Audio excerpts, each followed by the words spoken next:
Rabbi, so we're going to start with the L'chaims, L'chvoid HaSimcha, the Yeridas HaNeshama of Nizrala, the Simcha of Hashem sending us Yeshuas, destroying the Rishayim who are trying to destroy us.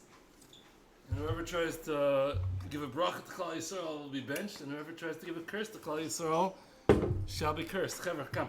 Take some of these whiskeys, pass around.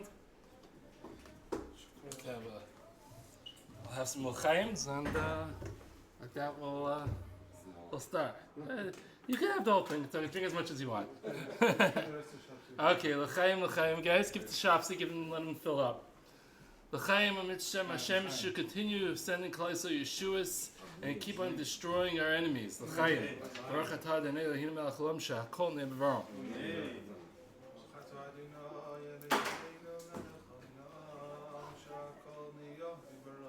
Amen. Amen. Okay. All right. Beautiful. Okay, Rabbi say let's go for this. We're discussing Yomtov Sheni. Geschmack. Right before we actually have a 3-day Yomtov in a couple of days for Rosh Hashanah, but coming up to the 2-day Yomtov of Rosh Hashanah, us Bnei Eretz Yisrael aren't so used to this 2-day Yomtovs, but the truth is for us it's very important. It comes up with lots of these shaylas, traveling, etc. So let's get involved. Geschmack. So originally, it was decided when Rosh Chodesh was going to be was decided by Edom coming to when they saw the new moon. They were able to give Edus that there was a new moon, what we call a Piriyah, and then they had Rosh Chodesh. Once you knew what day Rosh Chodesh was, then you were able to figure out what day was Yontif. Okay, that's great for the people that live in Yerushalayim, live next to Sanhedrin. Easy to know when Yontif's going to be. But what if you're somebody that doesn't live near Yerushalayim? What if you're somebody that lived a little farther away? How did you know when Rosh Chodesh was? How do you know when Yontif was? So the Gemara in Rosh Hashanah discusses, I think Chaf Beis it was, that they had a system. They had a great system, very efficient system for information to travel quickly and efficiently. What did they do? What they did was they went on the top of the mountaintops, from one mountaintop to the next mountaintop, and they waved fire. And when they waved the fire, it was able to send the message to the next mountaintop, to the next mountaintop, to the next mountaintop, letting them know, traveling the information. When one mountaintop saw that they're waving fire, the next mountaintop waved fire, and then the next mountaintop waved fire. It was able to, within one night, get the message to Bavel. So it went across the Goyla to Bavel. It was fast communication back then. Able to get the information. Everybody knew, and it seems that was the entire Klal Yisrael. It seems that everybody was either in Eretz Yisrael or Bavel, pretty much. And that was the way that the information traveled. It was a great system.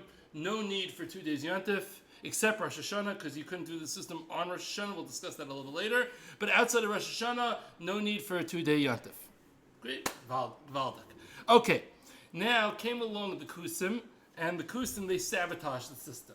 They were against the way that it was done, the months. They had their own cheshbon of how they thought the months should be, and therefore they deliberately sabotaged the system. They would go on the wrong night and go start waving fires. Now, once you don't know who's waving the fires, you don't know whether it's the Chachamim or whether it's the Kusim, so therefore what could you do? And therefore, you had to abandon that system, and they had to go low-tech. So the Klal Yisrael went low-tech, and what they did was, they went to a much less efficient system, where they sent messengers on horses or donkeys to go and travel to all the corners of the world, or corners of where Klal Yisrael was, to let them know, Yontif is this day, and hopefully we can get there on time. So what ended up happening is there's some places that they got to on time. So the places they got to in time kept the right day of Yontif because they knew what day Yontif was. What about the places that they didn't get to in time? So those places had to keep 2 days Yontif. I got the Yerushalmi. We're going to need the Yerushalmi soon. So those places were, what are they going to do? So they had to keep 2 days Yontif from Suffolk because they didn't know whether it was Yontif or whether it wasn't Yontif, so you keep both days for Suffolk. Okay. Now the Gemara in Beitza explains that Hillel, a lot of people think it's Hillel Azakin, not Hillel Azakin, it's Bisman Maroyim. It's, Hillel Anasi, correct. It's Hillel Anasi who was, I think, around the Bayit Rava time or something like that. He was a Bisman Maroyim, that's for sure. So he realized that Golus was coming, and we won't have a Sanhedrin. And if we don't have a Sanhedrin, we're going to be spread across Arba Kanfei Saaretz without having the Re'iyah anymore, without being Mechadish Chadashim Al Pi Re'iyah, without accepting Eidos. What are we going to do? How are we going to decide? How are we going to know when is Yontif? So he came along with a calendar system. He made a systematic calculation, and that's how we're going to figure out when Rosh Hashanah is going to, when Rosh Chodesh is going to be, and not via the moon exactly. Hillel HaKotan, I think, no? Whatever he was. The descendant from Hillel HaNasi. I'm not sure which Hillel it was. It was definitely Bisman Maroyim. That I'm sure. I think he was. Yeah, I'm not sure whether he was Hillel HaKotan, Hillel HaNasi. He was Hillel. The Gemara just calls him Hillel. So that's what the Gemara calls him. Yeah. So, and he was definitely on Moira, not an early time. Fine. So some people think of this as a technological or scientific advancement that they came up with this calendar, but it actually wasn't. The lichatchila way of deciding when Rosh Chodesh is al pi re'iyah. That's what the Torah says. This is not an advantage. This is not a technological advancement. Generations earlier, they could have done this as well. They could have figured out the math. They had the Torah, they had the math. They could have figured it out. They didn't want to. They wanted it to be al pi re'iyah. But once al pi re'iyah wasn't going to work, they had to figure out a different system because this b'diavad system is better than no system. So you needed a system in place. Some even explain that the way that this worked is they were, at that point, they were Mechadish the Chadashim at that point for the rest of time, or until Mashiach, when the Sanhedrin come back. It wasn't just that it was the calendar, they actually did the active Chalois being Mechadish Chadashim at that point from now on. Fine. Now, so this calendar of Hillel was widely accepted. The Gemara in Beitza Daled Mabez asked the famous question that we all ask. So it's not just like the question from the modern Orthodox rabbi. It's a question from the Gemara in Beitza Daled Mabez. Wait a second. Once we have a calendar and we know which day Yontif is, so why are we keeping Yontif Sheni anymore? It wasn't asking should we keep Yontif Sheni. It was taking for granted that we do keep Yontif Sheni. But why are we keeping Yontif Sheni anymore? Have another l'chaim. L'sralon, more l'chaims. You know what? Give me a l'chaim hanini also. And the rest of the... There were 20 of them. 20. We can't have 20, you know what I'm saying? But we'll have another l'chaim. Okay. And also, by the way, when I'm having this l'chaim, I just want to say shkoyach to Schattenstein for we're having shipatzim and we're having renovations in our Beis Medrash. We're having renovations in our Beis Medrash, and they were nice enough to let us have the shiur over here in their Beis Medrash. So shkoyach, guys. Yeah. What? Refuah Shalema, yes. Refuah Shalema, and also Louis Nishmat, since we're at it. Rav Goldschmidt's father was nifter yesterday. All right, and Luli Nishmas and L'chaim, all the real reasons, the big reasons to have L'chaim. Okay, weiter. Now, so the question is, who needs Yontif Sheni anymore? We have a calendar. We know which day it is. So the Gemara answers, Sholchu Misam. It was sent from there. It was sent from where? From Eretz Yisrael. The message that we should keep minhag avosenu b'yadenu, keep the minhag of your fathers. Why? He gives a reason. There's an implied question in the Gemara. Why should we keep the minhag? The minhag of our fathers was based on the fact they didn't know when Yontif was. We know when Yontif is, so why should we keep the minhag? Circumstances are totally different. How long was that period of time that they were adapting the 2 days? So I think it seems to be right after they came out with the calendar. Before the calendar, they kept 2 days because it was Suffolk. How long was and it seems to be right after the calendar From with the period from when? From when they had to start doing by messenger What? until the calendar. Oh, so I do not know. I was wondering that question. It's definitely a nice couple hundred years, because it was already from the time of the Tanoim. I don't know where in the time of the Tanoim, early, middle, end, but from the time of Tanoim to the time of middle to late Amoraim. So we're talking about at least 150, 200 years, but I don't know. It could have been 350. I don't know exactly, because I don't know at what point that switch happened with the Kusim. It might be it could be 500 years also, depending on, I don't know at what point the story with the Kusim happened. Okay, so Lemaisa, the Gemara answers to the implied question, but the circumstances are different. Why should I keep the minog? The Gemara answers that maybe the Malchus would make a gezerah, and if the Malchus makes a gezerah, and as Rashi explained, stop people from learning Torah, stop people from knowing how to be mechadish chadashim, shema yachzer davar likakula. Maybe you're going to get back into a bad situation when you're not going to really be able to tell. You're not going to be able to work out a calendar to know which day Yomtov is, and therefore you need to keep 2 days. So one more time, there's a minhag which was continuing the actions that once was, and now it seems that there's the takana derabanan to continue the minhag, even though there is basis to cancel the minhag in theory, because the reason doesn't apply, but maybe the reason will come back. Okay, so we're gonna delve into this. We're gonna ask ourselves some questions. First off, let's start off. Do we need to keep 2 days nowadays? I know this is it's the minhag, but why should we have to? Is this issue still applicable of Shema Yachzer Davar Likukula? Could that happen? So there's 2 points to factor in. One is the possibility of us not knowing how to make the calendar. Well, I have a question, which is a very basic question. I could check online, go to Maizmanim, go to HeapCal, and see that I have the calendar set for the next 1,000 years. So all the information is there already to be able to know when the Yom Tov are. I don't need any grace of Chachma. Who said you can be uproot the original Sakara in the first place? Good. It's Correct. It's Correct. So that's going to be, I'm first dealing with Panimi, and then I'm going to bring in the Chitzaini. Very good. So first of all, even from the Panimi standpoint, listen, I'm not saying, I can't guarantee that in the future there will never be somebody that's going to block information. I don't know, maybe there's going to be some new, you'll be part of a Malchus, North Korea and Russia, Putin, who are these guys, they're going to shut off the internet. You're going to have it, anybody has the calendar printed for the next 1,000 years? Maybe somebody does. But that information could get lost. And I don't know, is it so pashut that we can't lose that information? I'm not saying it's likely. I'm asking you, is it possible? Possible, yes. And if it's possible, so Shema Yachzer Davar Likakula. The answer of the Gemara still applies.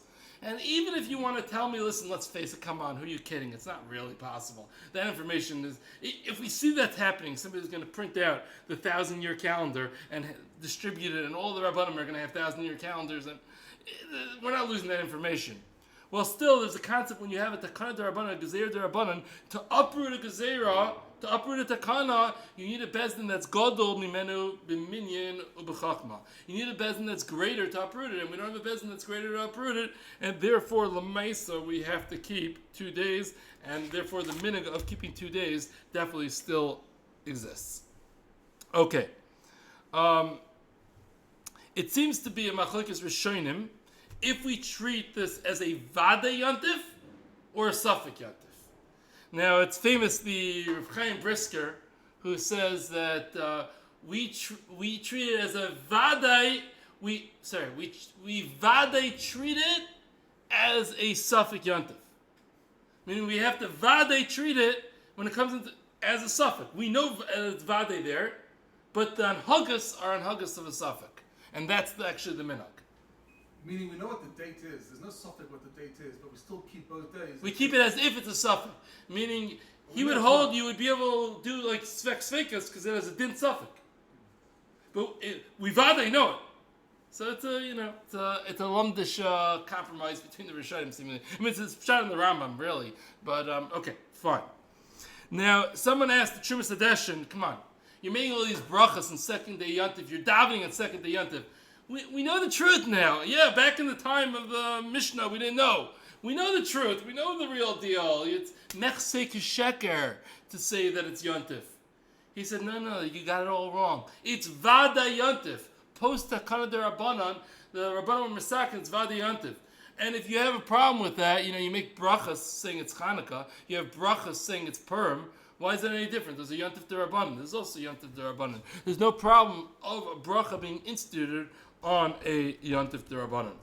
Now, the Marshal, who's one of the big sources of Minhagei Klal Yisrael, he warns against being lax about Yontif Sheni. He brings a story of this one to Talmud Echad who was lax on Yontif Sheni, and he ended up dying in Misa Mishuna, and that should be a warning to everybody else. Don't be lax on Yontif Sheni.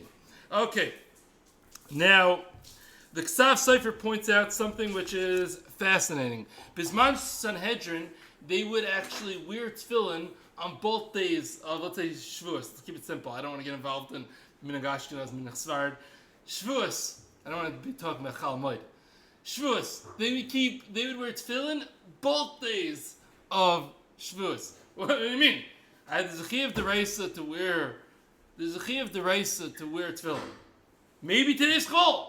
If today's chol, I have a chiyuv d'oraisa wearing tefillin. So therefore, they wouldn't make a bracha because the suffix bracha is the hakol. But they would make it tonight. If today's yontif, this should count as tefillin.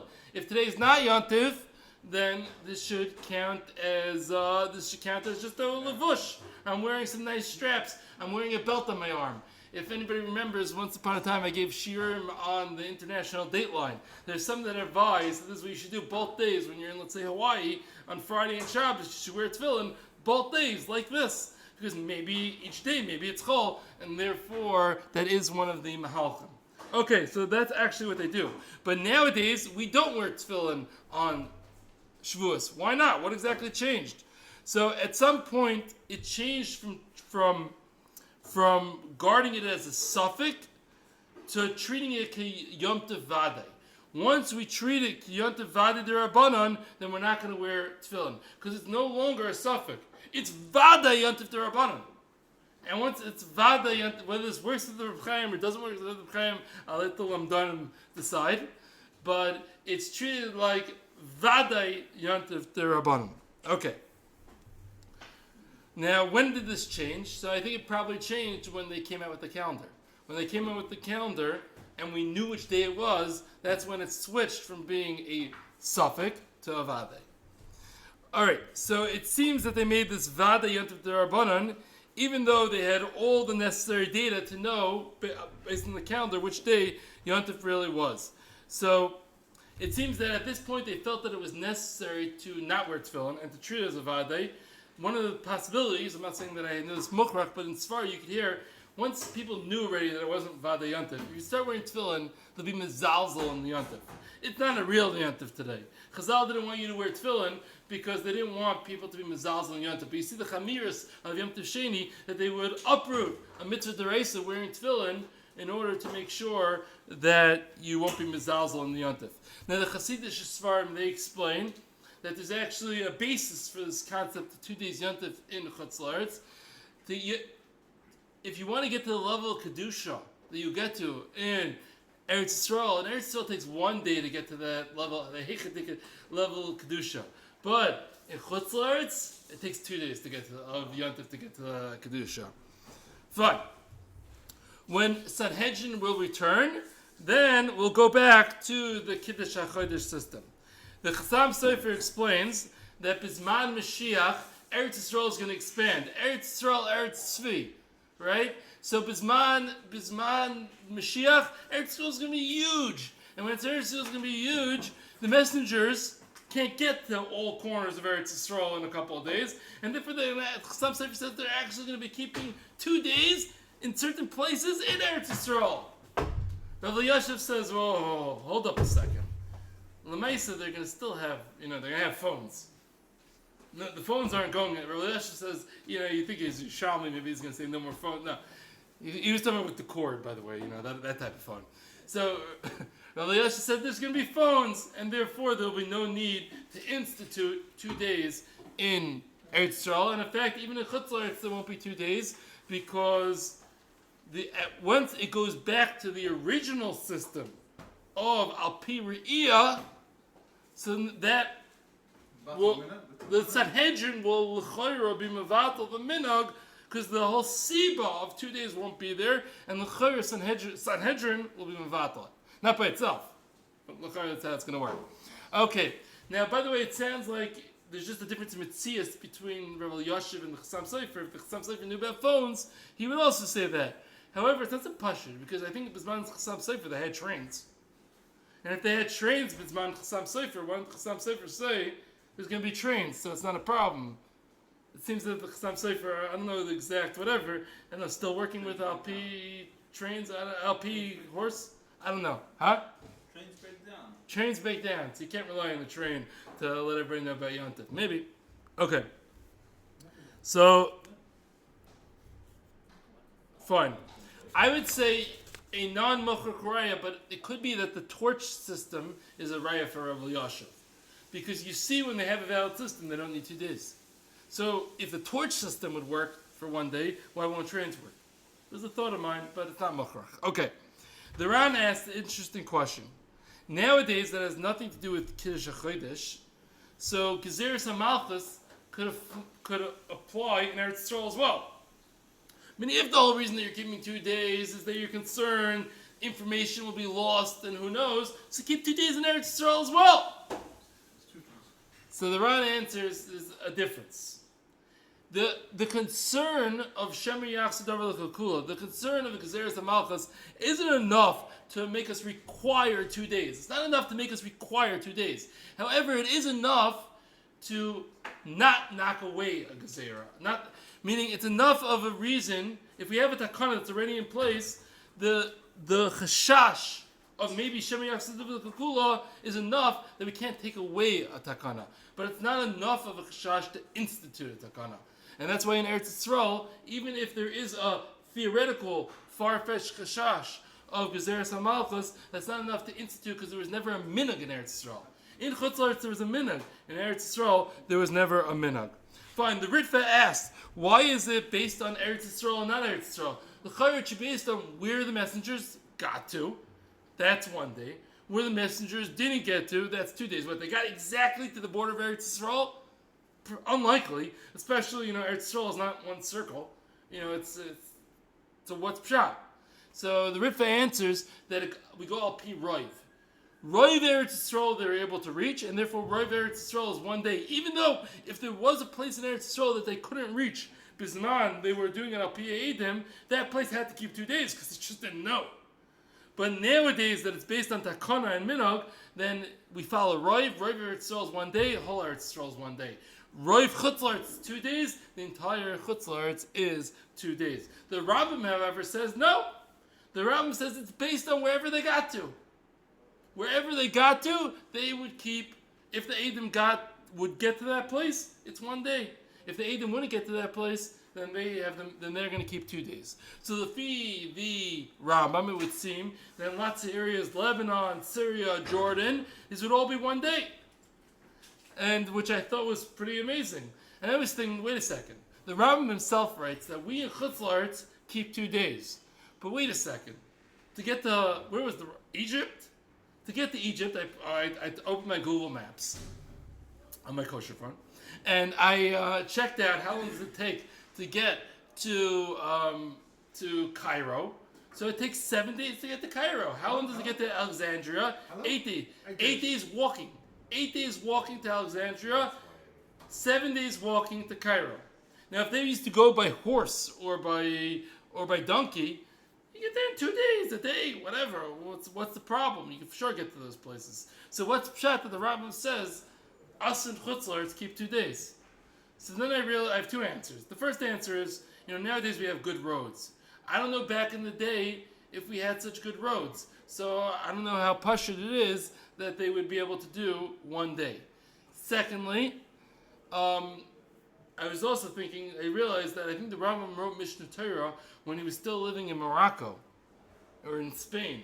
I don't think he wrote it when he was, I think when he got to Egypt after he wrote the Mishnah Torah, and therefore it's not really a steer, not really a kasha. Maybe the Rambam Taka would hold that in Egypt you would keep one day. But I thought it was fascinating. The rest of the place can go with the Ritva, that it's about Eretz Yisrael versus not Eretz Yisrael. But I thought it was very interesting. Fine. Now, apparently, because of the Rambam, the Chazon Ish, he was makbid not to melacha in Bnei Brak on the second day. And the Brisker Rav was makbid not to do melacha in Yerushalayim on the second day. I don't understand this at all. I Pasha don't understand it because What's the chumrah? I don't understand. What's the chumrah? I don't understand the chumrah. The way that I saw it brought down was that, you know, the chashash of anywhere. Yeah, but I don't understand what's the chashash you won't get to Bnei Brak, or what's the chashash you won't get to Eretz Yisrael, or get to Yerushalayim. I mean, obviously you can get there. You can walk to either place within a day. I don't understand it. I feel like from what I saw brought down, there was some missing piece of the story. From what I read, I don't get it. Fine. Weiter. So we find two areas in which we're makel by Yomtov Sheni. The Chvoid Nazrala, Chavra. Kach al-Chaim. Again. There's two areas, Chavra, there's two areas where we're makel by Yomtov Sheni. The two areas is number one, Kavanah Mace, burying the dead. You're allowed to bury the dead on Yomtov Sheni, and the second area is by Choila. We allow taking medication, even if you're not very sick, on the second day of Yomtov. What's the reason for the two? So taking medication, for somebody who's not feeling well, one day you could hold out not taking medication. 2 days, that's just too long. And what about the Kavanah Mace? So Kavanah Mace is a very chamerdika thing. We don't want the body to rot, and therefore we allow somebody to bury the dead on the second day of Yontif. Zakter Moshe says nowadays we have air conditioning. Nowadays we have refrigeration in the morgue areas by the Chevra Kadisha. They have refrigeration, and therefore it's not such a big tzarech anymore. And therefore nowadays we cannot bury the dead on the second day Yontif. In Yerushalayim, they still do it. They would do kfura on the second day Rosh Hashanah. I know somebody who is already 30 years old. This story, but his daughter was sick on the first day Rosh Hashanah in the afternoon 30 years ago. My wife's uncle. Still do it? I think so, yeah. And he took the baby in the stroller, went to Shari Tzedek, and they did all hundreds of tests and whatever, this, that, whatever. After many hours, he walked the baby home to wherever they lived in San Merchabit at the time. And it was 1 o'clock in the morning, and he didn't daven Ma'ariv on Rosh Hashanah night, second night Rosh Hashanah. So he walked to Zichron Moshe. He got there at like 1:45 at Zichron Moshe, and there's three other people there with their own stories of why they missed Rosh Hashanah davening. Ma'ariv, 2 o'clock in the morning, and all of a sudden, the four guys are sitting there for 10-15 minutes. And all of a sudden, these 6 Yerushalmis come with their pants and their bekashas all dirty from dirt. And they just finished the kfura, the Chevra Kadisha. They finished a kfura. They all went to Zichron Moshe, and they had a Ma'ariv minyan on Rosh Hashanah at 2 a.m. Tzadikim doing kfura on second. So I actually heard a story. There's a lady apparently in Me'asharim who had 1,500 descendants. She was 102 years old. She had 1,500 descendants, and I think she had like 10 kids herself, and they all had 10 kids, and chagadia, and she would probably have this big levaya. Even though in Yerushalayim the descendants don't come, but all the people have siblings, all the daughters and granddaughters have husbands and whatever, and she was nifteris on the first day Rosh Hashanah. Nobody found out about it. Come out on the second day Rosh Hashanah. The Chevra Kadisha buried her, and she had this little small levaya without a minyan. And 1,500 descendants, and she didn't have a minyan by her levaya. But that's how things work in Yerushalayim. But in the rest of the world, I believe they pretty much do not do this anymore. Fine. Now the question is, it's very interesting. The Rajba asked, how could it be that for Kavod HaMeis we're mevatel Yomtov, but when it comes to Tefillin, mitzvah dereis of Tefillin, then we're not mevatel Yomtov? Why is Kavod HaMeis any better than Tefillin? So one answer is Kavod HaMeis is very chashuv, but the other answer, which I think is the main answer, is Tefillin is an everyday event. If people would wear tefillin on second day Yomtov, they'd end up coming to be mizalzel in Yomtov. They're going to say, it's not a real day. But burying the dead, it happens once in a very long time. It's not an everyday thing. It's a once in every bunch of years you have such a matzav, and therefore that won't create a zilzal Yomtov. Fine. Okay. By the way, I'm not clear why we, on the second day of Rosh Hashanah, we bury the dead, but we don't take medication. That we only allow the heter of taking medication on second day Yontif, the other chagim, but not on Rosh Hashanah, which is a suffix Yom Erichta. I'm not clear why, when it comes to Kavod HaMeis, the Yom Erichta thing, we're not so concerned, but when it comes to medication, we are concerned. It might be one of these Kavod HaMeis type of svars, but I'm not really so positive myself. Okay. Fine. Should we keep a 9th day Chanukah? Svekadiyana. Chutzlars, 9th day Chanukah. So apparently, there are certain places in the Zman before they came out with the calendar that they actually kept 9 days Chanukah. Apparently. But Lamaisa, we don't do it. Why not? So there is 3 potential possibilities. There's the Avudraham, who says that we don't keep Svekad Yom and the Rabbanans. There's a pshat there's another approach that Lamaisa Chanukah it's Chaf Hey. It's the 25th of the month. So therefore, most places the shulchan got there, even in Chutzlarts. Most places the shulchan got. There might be some places they didn't, but since most places the shulchan didn't get there, the shulchan got there. The minhag never developed as a klal to keep 9th day. Or the third answer, which is always geschmack, another answer for the Beis Yosef. Really, it should just be 7 days Chanukah, because the Nes is only 7 days. Why do we make it 8th day? To be koilol the tzveka diyama. Geschmack. Okay, why don't we have 2 days of Purim? I know everybody in Yerushalayim is saying, we don't have 2 days of Purim? I'm saying, chutzlarts. Why don't they have 2 days of Purim? The first 2 reasons would apply to Purim also. The Rabbanon. So the first, the Rabbanon. And the second also. What, Yudalid? Yudalid, we see if we keep 2 days for Tesvav, we keep Tesvav 2 days, and Kavachem or Yudalid we should keep 2 days. So the first one, answer the Vudraham, fine. And then everybody over here is thinking, wait, so on Purim Mishulish, do we keep 4 days? So why not? So the other answer is, we see, if you know the first Mishnah Megillah, it discusses, you could lay in the Megillah, Yud Aleph, Yud Beis, Yud Gimel, Yud Aleph, Tesvav. The day before Yudalid and the day after Yudalid are Purim Dika days. So therefore, since all those days are Purim Dik, so therefore it's Bichal, the spirit of the Yom, and therefore You're not doing any mitzvahs, I'm saying. Huh? You're not doing any mitzvahs. No, but when they were misakin the Rabbanon Dika day of this is the day of the mitzvah Yom, they didn't need to be misakin a different day just in case you got the wrong day. The other days are close enough, connected enough to the concept of Purim that part of the original Gezerah it's Bichlal, or the original Takana, the original Takana of 2 days, they didn't need to make on an additional day, because if you did it on Tesvav, it's still Purim Dik anyways. Okay. What about 2 days of Tisha B'Av? For the Litvaks here, huh? 2 days Tisha B'Av. So, we're going to get there, don't worry. 2 days Tisha B'Av. So apparently, what did they do actually? Back in the day, when in the places where the shulchan didn't get to, what did they do? So apparently they would keep the later day. Why? This is I saw Shabbos had the Yerushalmi before.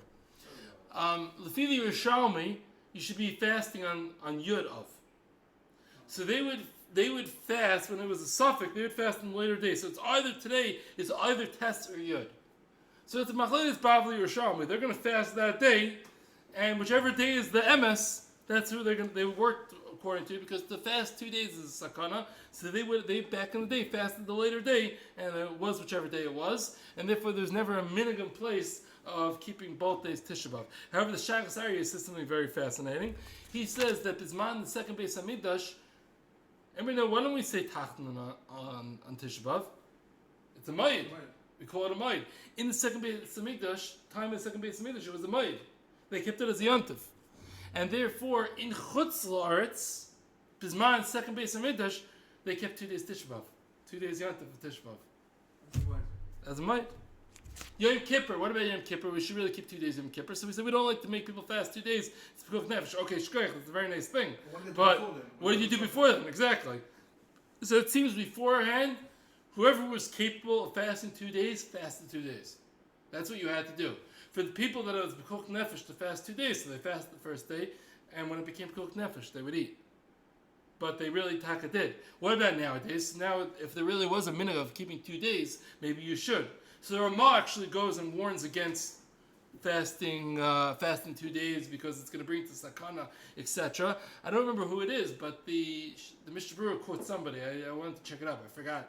I didn't get to checking it up. But the Mishnah Berurah quotes somebody who says about fasting 2 days. And there were people historically who fasted 2 days Yom Kippur. I'm sure there are some people out there who are fasting 2 days Yom Kippur, like the Baba Sali types or whatever out there. I'm sure there are. I'm sure the Baba Sali, when he lived in Morocco, fasted 2 days Yom Kippur. And I imagine there are some people. It's definitely not the minhag, but there really is a reason to. But they were never metaking a second day for Yom Kippur. Once they were, this minhag was second b'yadechem. So then, you can't go against the Chachamim, and they said not to. It's clear from the Ramah that there is such a concept. He advises against doing it. I understand your lumda shakasha. I'm just saying I'm being right. I'm not directly answering your question. Saying that even nowadays, post you shouldn't. You shouldn't do it.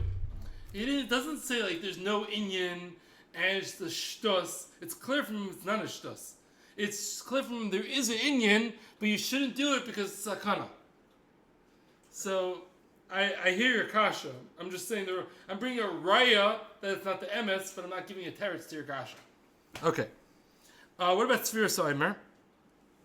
So it appears that they used to do some form of Tanai or something. If it's the 9th, if it's the 10th, whatever. So why don't we do that nowadays? Because they didn't know. So what are they going to do? Why don't we do that nowadays? So the Kavna Rav says that was a very b'diavad matzah where they had to do that. Nowadays, it's not why, because you were never really yet to the mitzvah if you were in that matzah. It was einus, what could you do? But you were never really yet to the mitzvah because Tzviras Omer is counting by definition has to be definitive. There's no such thing as a suffix counting. So now that we know the MS, we're better off taking a definitive stand on what the date is because that's the only real counting. Okay, let's discuss for a couple minutes about travelers. So, when they were being Mechadish Chadashim by Aden once upon a time, if a Ben Eretz Yisrael went to Chutz La'aretz, how many days Yontif did he keep? 2. Why? Because he didn't know. He didn't know which day was the real Yontif. He was no better than everybody else. If you didn't know which day was the real day Yontif, you obviously had to keep 2 days. What are you going to do? Right? So he for sure kept 2 days Yontif. Now, what about a Ben Chutz La'aretz that went to Eretz Yisrael back in the day? How many days did he keep? 1. Why? There's no suffix. Oh, was there a takana of keeping 2 days? No, there's no takana. There's no need for a takana. In Chutz La'aretz you had a suffix, you kept 2 days. In Eretz Yisrael you didn't have a suffix, you kept 1 day. That's what happened. Now, fine. Now, how about nowadays? What changed? So there's the famous sheet. What do we do nowadays when you have a Ben Eretz Yisrael that goes to Chutz La'aretz, but Chutz La'aretz comes to Eretz Yisrael? What do you do? So let's just start off simple. A Ben Chutz La'aretz that comes to Eretz Yisrael. Guy is coming for Sukkot, to Eretz Yisrael, staying in the Waldorf, Geschmack. Yeah? What does he do? So there's the famous shita of the Chacham Tzvi. The Chacham Tzvi that's completely based on location. It's not based on the individual. It's a din in the makom, not a din in the person. And therefore, when you're in Chutz La'aretz, you do like the Bnei Chutz La'aretz. When in Rome, do like the Romans. Rome's Chutz La'aretz, yeah? And therefore you keep 2 days. And when you're in Eretz Yisrael, you do like Bnei Eretz Yisrael. And you keep 1 day. It's a din in the place, not a din in the person. That is the shita of the Chacham Tzvi. the Graz, the Shulchan Aruch Harav, what does he say? He goes with the Chacham Tzvi and he gives a little bit of the Shulchan Aruch Harav. He had two hats. He was a great Gadol Paisik, but he was also a Rebbe. So he gives a little bit of a explanation to this. He says, I'm not sure who's talking now. You guys can decide whether it was the Paisik or the Rebbe talking now. He says, when you're in Eretz Yisrael, in that location, the Kedushas Yomtov falls down for 1 day in Eretz Yisrael. And when you're in Chutz La'aretz, the Kedushas Yomtov falls down for 2 days. And therefore, I don't care who you are, but if the Kedushas Yomtov, you're in Chutz La'aretz, and the Kedushas Yomtov is falling down for 2 days, you have to keep 2 days. And when Eretz Yisrael, if the Kedushas Yomtov falls down for 1 day, what are you doing the other day? There's no Kedushas Yomtov. So I'm not sure whether that was the Paisik speaking or the Rebbe. You think that was the Paisik speaking? Definitely. Okay, fine. So that was the Mesa. Chabad follow this. Some people think Chabad follow this because, they like being nice and being part of every... No, Chabad follow this because they always follow the Shulchan Aruch Harav. And that's how the Chabad Pesach goes. Okay. Now, the Birchei Yosef and Rabbi Yaakov Emden, and most poskim. By the way, Rabbi Yaakov Emden is very interesting because the Rabbi Yaakov Emden, the Yavitz, he was the son of the Chacham Tzvi. So he's actually arguing on his father over here. Okay, a little family politics. So the Birchei Yosef and the Rabbi Yaakov Emden, and most poskim who follow them, say that the Din D'Rabbanan of Yom Tov Sheni is not location-based, it's person-based. And therefore the Bnei Chutz La'aretz are chayiv in keeping 2 days.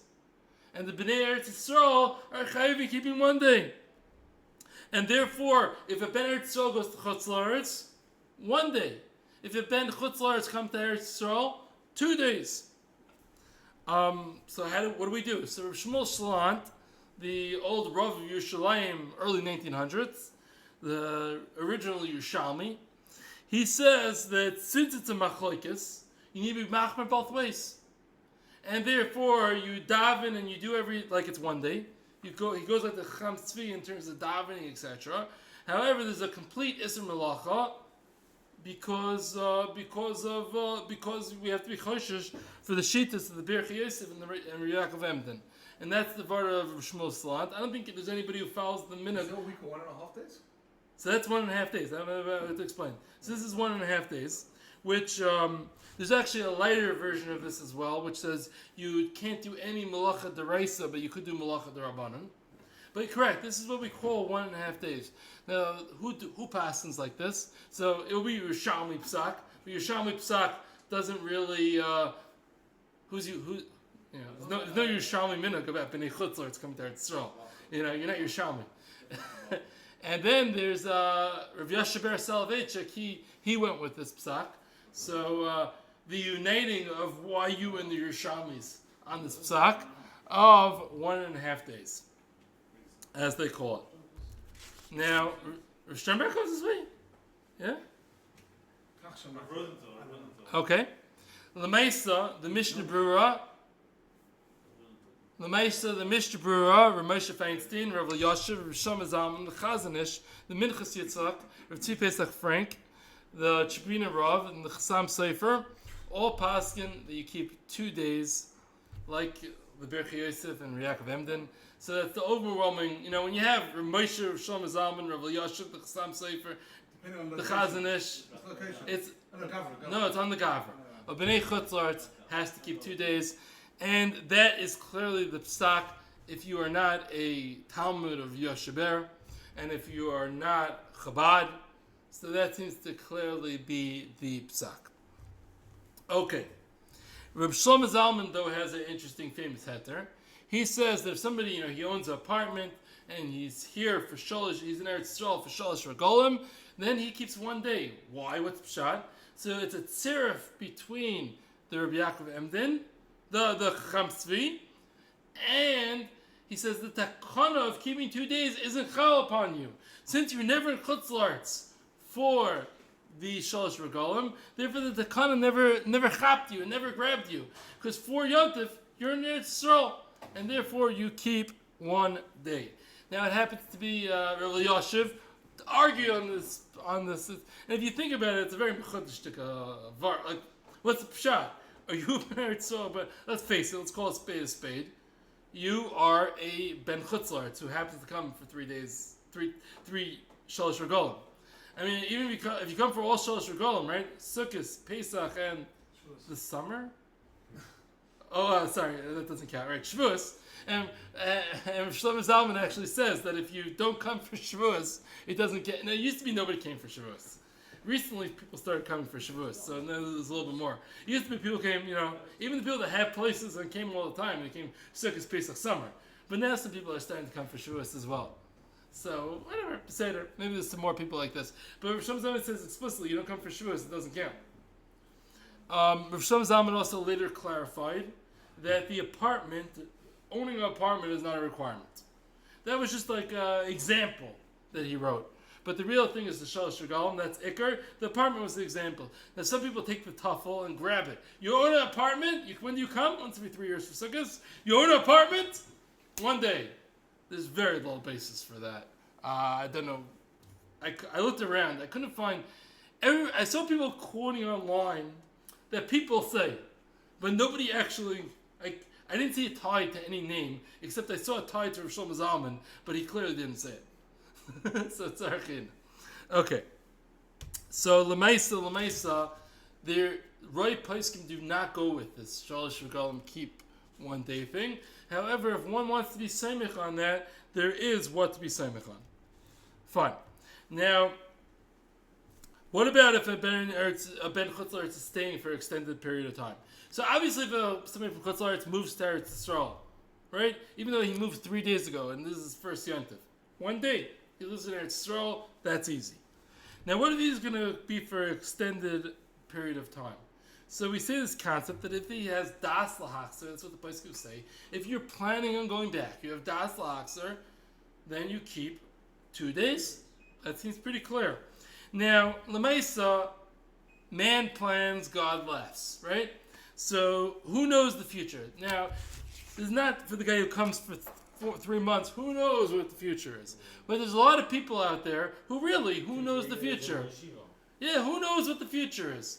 So it seems to be clear from the person, if you have Das L'Achsa, I'm going back, I have my plan, I'm going to be here for 2 years, and I'm going back. It's a definitive plan. So there it seems to be, the halacha is 2 days. But there's a lot of people that don't really know. Now there's different degrees of not knowing. So what does Das L'Achsa mean? So we see from the Poskim, very being katza l'katza. Rav Avadia, he was very liberal with what Das L'Achsa means. He would ask a Sephardi bacher, if you had the opportunity of a shidduch, of a girl that wanted to stay in Eretz Yisrael, and she was a Yer Shemayim, she had great midas, she was fun, she was pretty, she was rich, and the father wanted to support you, and you had it all, perfect shidduch, there was yichas. Would you marry that girl? And she wanted to stay in Eretz Yisrael. So if the bacher would say, yes, I would marry that girl, so you would say, great. So you don't have Vaday Das L'Achser. You're not for sure going back. 1 day. And that was the Psak of Rav Avadia. And if the boy would say, no, even if that shidduch was offered to me, I wouldn't stay here, I would still go back to Chutzlaritz. So Rav Avadia would famously say, okay, 0 days. Shoyte pater min mitzvahs. So that was, it was a joke, but it was Rav Avadia's joke. Okay. And then you have on the other extreme. So on the other extreme, you would have Rav Scheinberg. Rav Scheinberg would say, okay, so you've been married for 8 years, living in Saratskin. You have 5 kids. You still might go back? Oh, you still might go back? Okay, so that's Das L'Achser. Meaning, you came with the chazaka of being Ben Chutzlaritz. Until you're for sure staying, and you're for sure, without any question, not going back, your chazaka is as Ben Chutzlaritz. To change that chazaka, you need a vaday not be going back. And therefore, that's within Das L'Achser, as long as you're not vaday staying, and therefore 2 days. Now, where do Rav Poskim fit in? So Rav Poskim sit varying degrees somewhere in the middle. Most Poskim say like this. If you might stay, and you don't have a vaday plan of going back, then you keep 1 day. So if you're one of these positions, are you planning on living here? I don't know, maybe. Do you have a specific date or plan of going back? No. 1 day. That's what most poskim take Different places have their different columns. Somebody's supporting you in America. You can't keep one day. If you're a bacher, you can't keep one day. I started keeping one day as a third-year bacher, which in my yeshiva was very normal, but in most of the world is very not normal. But l'maisa, I'm still here, so I guess it worked out. Okay. How should a ben chutz la'aretz how should he act in Eretz Yisrael on that second day Yomtov? So can a ben chutz la'aretz ask a ben Eretz Yisrael to do malacha for him? So everybody takes it for granted that you could.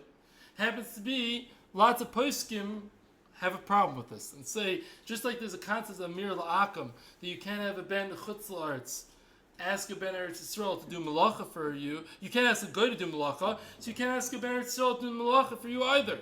However, there's a raya for a case that we do ask the Jew to do a malacha. If I made an early Shabbos, I'm allowed to, it's Mefurish in the Shulchan Aruch Ramah Mishabura, I'm allowed to go and ask somebody who wasn't Mekabel Shabbos, he had to do malach for me. Now, there are those that want to be Mechalik Chalukim, Lamaisa, Rav Yashiv, and Rav Shlomo Zalman, I think, or Rav Moshe, I don't remember which one of the two, says, Lamaisa, you cannot ask a ben Eretz Yisrael to do malacha, but there are many poskim that say you could, but here's the knech, which makes it very very difficult. I saw how Rav Kalas explains this. Rav Kalas explains that if, according to your poskim, that person keeping one day shouldn't be keeping one day. Is your cousin who's in like some Mizrahi yeshiva for a year who keeps one day, whatever, you're not allowed to ask him to do malacha for you. But if he's somebody who's here, he lives here, he very much lives there, he's for sure keeping one day, then you could ask him to do malacha for you. And I think that is the minhag. Now, sometimes you get funny. You ask somebody like, oh, could you help me with that? Wait a second. What's your future plans? It could be a little funny, Okay, fine. Now, can you have a chutz la'aretz minyan in Eretz Yisrael? If you have a second day Yontav minyan. So the Radbaz and the Pri Chodesh say, no, you're not allowed to. It's creating machlokas. It's like it's going to do. It's creating machlokas. And this, by the way, is the pashtus of the Mishnah Berurah, that you're not allowed to do this. Now, the Beis Yosef brings in his Chuvas to Avkas Rachel, who says yes, and it's been the minhag for generations that and there's already the time of the Beis Yosef that you're allowed to have a minhag, you're allowed to have minyanim, chutz la'aretz minyanim in Eretz Yisrael. Now, Rav Yosef says that you're allowed to make a minyan in Eretz Yisrael because if this is the minhag and this is the established minhag, it's the minhag, and l'maisa nowadays, it still seems to be the minhag. And Rav Yosef says maybe even the Mishnah Berurah would agree when you're in a matzav when tons of people come. And nowadays tons of people come, so maybe everybody would agree. It doesn't work the other way around. No, the other way around when you get too soon. Now, Rav Moshe says a funny lashon. He says you're allowed to have tefillah b'tzibur of a chutz la'aretz minyan, but not for hesia of a b'tzibur. So it seems like you should be plastering signs like all over the world. Big news, minyan. Just get the people know. The chayr of Rav Moshe. By the way, you shouldn't have a second day minyan by the kaisel. And it sounds like you shouldn't have a second day minyan in like a minyan factory where like there's other minyanim going on, other people around. If you have this one base medrash and this one base medrash is having a second day minyan, beseder, but it shouldn't be in front of the eyes of the bnei chutz la'aretz. Fun, huh? I feel like they do a good job of keeping it quiet. Yeah, I think it's for the most part it's good. I don't know. Do they have second day minyanim at the kaisel? They probably do, right? And the chutz la'aretz? Oh, we're gonna get there in a second. Yeah, fine. Now. An Israeli and chutz la'aretz. Okay, let's go for that. Let's say you have Israeli and chutz la'aretz for the second day. Now, once again, if you're going to go for the Chacham Tzvi, so he would keep 2 days. But L'maiska, as we pointed out, most of the poskim do not go with the Chacham Tzvi. So what does a Ben Eretz Yisrael do in chutz la'aretz on the second day? So if he goes to a place there is no Jewish yishuv, there is no Jewish people living there, he goes on the second day, he takes a flight to Saudi Arabia. He does not have to keep Yontif. He could do malacha, no problem. If it's not a Jewish yishuv, it's not a problem. Now, if he is in a Jewish yishuv, then he has to daven like a one-dayer. Because l'maisa, it's not Yontif for him. So he davens like a one-dayer, because l'maisa in reality it is not Yontif, but he can't do any malacha, because of Mifnei Machlokes latest to do, and there's a second reason, which we don't have the other way, of Zilzul Yontif. By him going and doing Malacha, when it's a matzah of a Yontif, that is a Metzias of Zilzul Yontif. Now, what is considered a Yishuv Yehudi? We said you can't go in a Jewish Yishuv, you can't do Malacha. What is a Jewish Yishuv? So, the place can say anywhere, even if there's just a small Jewish community in that place, that's a Jewish Yishuv. Once you're outside the Tchum of the Jewish community, you're fine, you can do Malacha. Now, what if the Jewish people aren't from? You go to one of these places, somebody told me, I forgot where it was, they were in India, in a certain place, and in Thailand. There were areas where there's so many Israelis, they have, there's Nebuch, there's non-kosher restaurants that have Hebrew words on the signs to try to draw on the Israelis, because there's so many Israelis there, but totally not from, not even kosher restaurants. Would you be able to do Malacha there? So Rav Yashiv and Shlomo Zalman say no. If there's a amount of there's a population of even not from Jews, then you cannot do Malacha there. This is a very interesting one. What about a place which is a common Jewish vacation spot? I don't know, the Catskills, or back in the day in Pennsylvania, places where the Jews often go for vacation. So that is considered a Jewish yishuv, even though they don't live there permanently. But if it's a common Jewish vacation spot, then that's a Jewish yishuv, and you cannot do melachim there. This is a very interesting one. I remember I was screaming against this at a point, but now I see this place that actually defend this practice. What if you go to a place that is not a Jewish yishuv? It's not a Jewish vacation spot. It's a regular goyish place, but they're going there for vacation for Yomtov. But it's Chutz La'aretz. And there's even people from Chutz La'aretz going. What's the example? A Pesach program in Greece. So you have a Pesach program in Greece to a totally not Jewish place. And who's coming there? Half the crowd's from Eretz Yisrael, and the other half is from America. How many days Yontif does the Bnei Eretz Yisrael need to keep? So I remember hearing that the Israelis there were all keeping 1 day. And I thought, Gefarlach. But actually I saw Rav Yashiv and Shlomo Zalman, they both say, is that a Yishuv Yehudi? No. Who lives in Rhodes, whatever the Paparaya, whatever these places are in Greece? Who lives there? Nobody lives. No Jews live there. It's not even a normal, common vacation place for Jews. And therefore, there's Bnei Chutz La'aretz there. They're there for vacation. It's not their Yishuv. It's not a Jewish place. And the people, you're not making machlokes. Why are you not making machlokes? It's only machlokes when the Bnei Chutz La'aretz have home court advantage. If the Bnei Chutz La'aretz have home court advantage, there's a Chutz La'aretz stick a place, and you're coming in here and keeping 1 day, that's machlokes. That's a problem. You're you're breaking away. Over here, the people from America, they chop. The other half of the people from Eretz Yisrael. It's not our minhag or them. There's no minhag in this place. And therefore, the Bnei Chutz La'aretz Taka could keep 1 day there. Which I was very surprised, but now that I think about the Svara, I Taka hear it.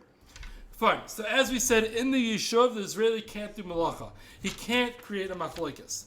Now, the Rabaz has a chiddush. Let's say you have, like this year's Rosh Hashanah set up. You have a Thursday, Friday Yontif leading into Shabbos. But forget Rosh Hashanah. This is a Thursday, Friday, Shavuos leading into Shabbos. So the Rabaz says that a Ben Eretz Yisrael could cook on Friday for Shabbos, even if he didn't make Erev Tavshilin. Why? Because the onlooker, he sees him cooking on Friday. What is he going to think? He made Erev Tavshilin. He sees him cooking for Shabbos. But he's going to think he made it. How does he know that he didn't make Erev Tavshilin? And therefore, it is allowed. The Shevet Levi, he makes an extension to this, and he says, a Ben Eretz Yisrael who's in Chutz La'aretz, he could pick up a Kli Shel Matal Isser. That, Muksa, in short, you're allowed to pick up a hammer, a Kli Shel Matal Isser, if you're using it for a permitted use, or you're using it because you need the space where it was on. So you can pick up the hammer because you don't want it to get rusty outside. It's not a problem. The onlooker won't know why you picked up the hammer, and therefore you're allowed to do that. Or similarly, you're allowed to walk out of the tchum. Why? Because does the other guy know whether you made an Erev Tchumim to extend your tchum, to walk out of the tchum? He doesn't know. So it comes out very interesting. Let's say that you're in the Jewish Yishuv, you'd be able to walk out of the tchum, and once you get out of the tchum, then you don't have to keep Yontif. You could buy a Slurpee at the 7-Eleven once you're out of the tchum. You're out of the Yishuv. And you could get out of the Yishuv, because who knows that you didn't make Erev Tchum. So it's actually, what do you say? Can't take money with you. Can't take money, that's the problem. It's taka. You have to be boys with the guy at 7-Eleven. Pakistani guy. Yeah. Fine. Yeah, Beseder. Lemaisa, it's fun. Okay. I don't think it's so practical, but it's fun. So Moshe Feinstein takes us to the next level, which nobody really gets it and nobody really understands this point. But Moshe Feinstein says the Ben Eretz Yisrael could go and turn on a light. He could turn on a light in private. When nobody sees him flipping the switch, he could turn on the light in Chutz La'aretz. Why? Because if somebody sees that the light's going to turn on, he's going to say, it was a timer that turned it on. Ramesh didn't hold the timers, but he knew that Ramesh also knew that nobody held it for Ramesh not holding the timers. So if you see the timers are going to go on, so they're going to assume that it was a timer. It wasn't, nobody flipped the switch. This is very difficult because Ramesh also says you're not allowed to do malacha. So why is they see the light on, they're going to chop that they're going to think it was a timer. But what if somebody saw you turn the light? It seems to me Ramesh wouldn't let you go on your phone. Because that's awesome. But when it comes to the lights turning on, the taitzah of that malacha is explainable. So therefore it's allowed. The mice of the poskim do not go with Ramesh. It's very difficult to really understand him. I mean, you can hear a chiluk, but it's really take a l'chaim, l'chavoy Nisrala. Fine. But the mice, that's how we end up. But there's no minority opinion in private. You could do whatever you want. Where did that idea come from? So the poskim, all the big name poskim are against that. But I think they make a binyan av in the Ramosha. That's what I think. Ramosha said lights. He said specifically lights because of this timer cheshbon. But it's a little bit hard to understand. I'll tell you another thing of Ramosha, which you can ask a stira. Maybe there is a stira. When do you make Havdalah? So Zatra of Yashav Rishon Mazaman, when you're in Chatzar, you make Havdalah by the end of the first night, because it's no longer Yontif for you. You make Havdalah. You want to eat, you have to make Havdalah. And therefore you make Havdalah at the end of the first, you have to do it in private, or with your family, who's also one-dayers, because it's bizayin to Yontif to make it out loud. Sometimes it gets very complicated at this point. But you have to make it privately, you make Havdalah to be a... Ramosha says you make Havdalah after the second day. So it's also do Malacha anyways, so you don't need Havdalah. And therefore you make it at the end of the second day. Huh? So he says the whole Isser of eating is only when you have a Chiyuv of Havdalah, but over here you have no Chiyuv of Havdalah because there's no Heter Malacha. It's a shtick. But you can ask Stira and Ramosha how he let you turn the light. I guess if you're going to turn the light, he's going to make you do the Havdalah before, I guess. I don't know. Sorry. And the most of the poskim don't hold this Ramosha because it's a big kasha. Fine. L'maisa, anything that there is sometimes a heter for, even in this circumstances, we're going to finish up, even if this circumstances there's no heter, but if it's the type of thing that there's ever a heter for, you could do it even without the heter, because nobody knows whether you had that heter. Or, let's say there's some paisik that's mekel, if there's some paisik that's mekel, even though you never hold it at Das Yachid, over here the paisik will allow you to do it, because it's not a bizayin, it's not a machlokes, I hold it at paisik.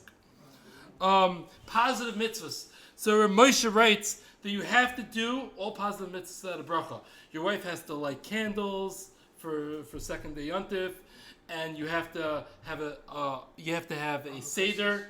You have the abrakosis. Once again, you only make a bracha on the first and the third. You don't make it on the second and the fourth because you can't. So you fake it, and you don't make a bracha. You eat the matzah, you eat the mar, small shear, not big shear, but you don't make a bracha on the matzah, you don't make a bracha on the bar, but you have to play along because you have a chiyuv too. Now, what? Fine. What about making a minyan, a Chutz La'aretz, Eretz Israeli minyan in Chutz La'aretz? So almost all the poskim were against it. Now, why? Now there's a question. L'maisa, if we're allowed to make a Chutz La'aretz minyan in Eretz Yisrael, why can't we make an Israeli minyan in Chutz La'aretz? What's the difference? So there's three differences. First of all, we have a makar from the Afkas Rachel that there was an old minhag of making a Chutz La'aretz minhag in Eretz Yisrael. We don't have any makar of Eretz Yisrael minyan in Chutz La'aretz. Number two, it's going to create a zilzal yontif to create a Chutz La'aretz minyan in Eretz Yisrael. And attack will. If these guys have a minyan on Isru Chag wearing tefillin, you think these guys aren't going to do malacha? You think people aren't going to say, it's not really yontif? For sure, it will create a zilzal yontif. There's really three separate reasons. One is they're going to do malacha themselves, and it's a zilzal to the yontif for them to do malacha. What about doing hakafas on what for Chutz La'aretz is the Shana Rabbah, but for them it's Simchas Torah? So most places, the Nusach Sfardim and Yonim are going to have hakafas at night. And do the Sfardim do hakafas at night in the Shana Rabbah? In Chutz La'aretz, the first night, Shmini Atzeres, sorry, I didn't say the Shana Rabbah. Shmini Atzeres, Chutz La'aretz. Do the Sfardim do? Nusach Sfard does. I don't know what the Sfardim do. Okay. Yeah, they do it also. The Sfardim also. I think it's become more widespread these days. So the Nusach Sfardim and the Sfardim do it. So therefore, anybody could go and make you want to do instead of the 10-minute Yotzezan hakafas, and you want to do 3-hour hakafas, you could. It's not a bizayin, because once hakafas are done, it's not a bizayin. And number two is that Lamaisa, what about the day? So apparently there's some places that do it by day. This is a little bit more complicated. If there's somewhere in town that does it by day, then you could have your 3-hour hakafas by day. If it's unheard of, then it's not so pashut to do hakafas by day. But maybe you could, because maybe it's not a steer to anything. Thank you for listening, and have a great ksiva v'chasima tova.